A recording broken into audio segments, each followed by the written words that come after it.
നമസ്കാരം.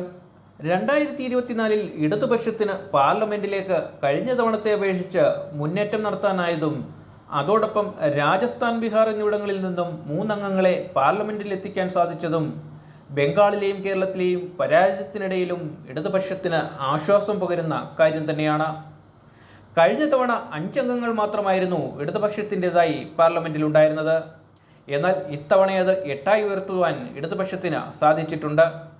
എന്നാൽ ഈ ബഹളത്തിനിടയിലും വിട്ടുപോയ മറ്റൊരു തിളക്കമാർന്ന വിജയം CPM-ന് ഒറീസയിൽ നിന്നും ലഭിക്കുകയുണ്ടായി. 4ാം തവണയും ഒറീസയിൽ ബൊണായി നിയമസഭാ മണ്ഡലത്തിൽ നിന്നും CPM നേതാവ് ലക്ഷ്മൺ മുണ്ടെ വിജയിച്ചിരിക്കുന്നു. ST സംവരണ മണ്ഡലമായ ബൊണായിൽ ഇത് 4ാം തവണയാണ് സഖാവ് ലക്ഷ്മൺ മുണ്ടെ വിജയിച്ചിരിക്കുന്നത്. ഇപ്രാവശ്യം അദ്ദേഹത്തിന് 44% വോട്ടുകൾ ലഭിക്കുകയുണ്ടായി. ത്രികോണ മത്സരത്തിനിടയിലും ലക്ഷ്മൺ മുണ്ടെ വിജയിച്ചിരിക്കുന്നത് 81,000 വോട്ടുകൾ നേടിയാണ്.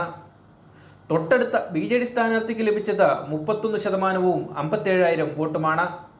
3ാം സ്ഥാനത്തെത്തിയ BJPക്ക് വെറും 16% വോട്ടും 30,000 വോട്ടുകളുമാണ് ലഭിച്ചത്. ലക്ഷ്മൺ മുണ്ടെ ഒരു ജനകീയനായ CPM നേതാവാണ്. ബൊണായി മണ്ഡലക്കാർക്ക് തൻ്റെ വ്യക്തിത്വം കൊണ്ട് പാർട്ടിയെ പതുക്കെ ഒറീസയിൽ വളർത്തിക്കൊണ്ടുവരുവാൻ അദ്ദേഹത്തിന് സാധിക്കുന്നുണ്ട്.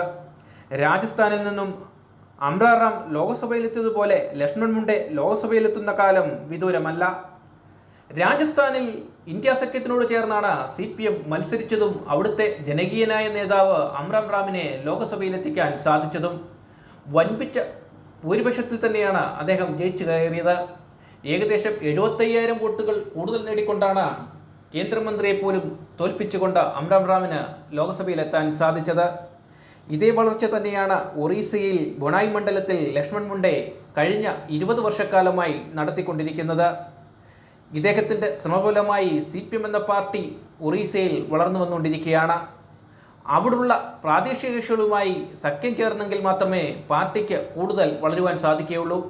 ഇത് തന്നെയാണ് BJP പല സംസ്ഥാനങ്ങളിൽ പഴറ്റിയതും BJPക്ക് വളരാൻ സാധിച്ചതും. CPM-ഉം മറ്റിടതുപക്ഷ പാർട്ടികളും ഈ നയം തന്നെ തുടരുന്നതാണ് നല്ലത്. ഇതിൻ്റെ ഫലമാണ് CPIM-L എന്ന പാർട്ടിക്ക് ഇടതുപക്ഷത്തിന് ബീഹാറിൽ വൻപിച്ച വിജയം നേടുവാനും സാധിച്ചുകൊണ്ടിരിക്കുന്നത്.